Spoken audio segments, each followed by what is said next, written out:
За гол асуугаад байгаа зүйлээ асуулт хариултанд авч чадахгүй л байгаа л да. За энэ 24 мега төсөл бол олон гэдгийг бол бүгдээрээ зөвшөөрж байгаа шүү дээ. Хэтэрхий том дүнтэй, хэтэрхий олон байна. Гэхдээ орон нутаг өөрөө хөрөнгө санхүүжилт босгоод тодорхой хэмжээний юм томоохон төслүүдийг хэрэгжүүлэх боломжтой. Тэгээ энэ хоёрын дээд хязгаарыг яаж тогтоох юм бэ гэдэг асуулт сангийн аймаг хариулаад өгөөч. Цаашдаа ерөөсөө ийм асуудлууд гарна шүү дээ. Бид нар бүх орон нутгийн хөрөнгө оруулалт хийхин зогсоогоод санхүүжилт мөнгө босгохын зогсоочих юм бол цаашдаа энэ хэтэрхий төвлөрөөд явчихна. Орон нутгийн өөрөө эдийн засгийн бий даах юм хийх боломжгүй болчих шүү дээ. А тэгэхдээ ямар хэмжээнд байх юм? Одоо сая усын төсвийн 90% байх алдагдал нь усын төсвөөс давсан байна гэж бол хэтэрсэн л асуудал яригдэж байна. Энэний зохистой харьцааг тухай сангийн яамнад тодорхой хариулт өгöd гэж.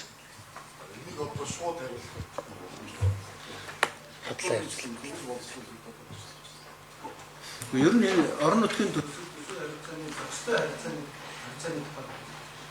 сангийн эндрийн микрофон. Сангийн санжаадарч харин тэгэхээр зохистой харьцааны асуудал болохоор энэ тогтоолоор бас илүү тодорхой гарч ирэх юм байна гэж ойлгоод байна. 22 оны гол нөгөө засаг захиргаа нутаг дэвширийн нийт түүний удирдлагын тухай хуулийн үндсэн концепц бол орон нутгата илүү эрх мэдэл өгөх байсан. За гэхдээ бол яг бас энэ сонсгол дээр бол сангийн яамнаас бол сангийн сайд бол бас танилцуулга хийсэн. Чиг үүрэг нь хаана очиж зогсож байна гэдэг л тодорхойгүй байгаа даа.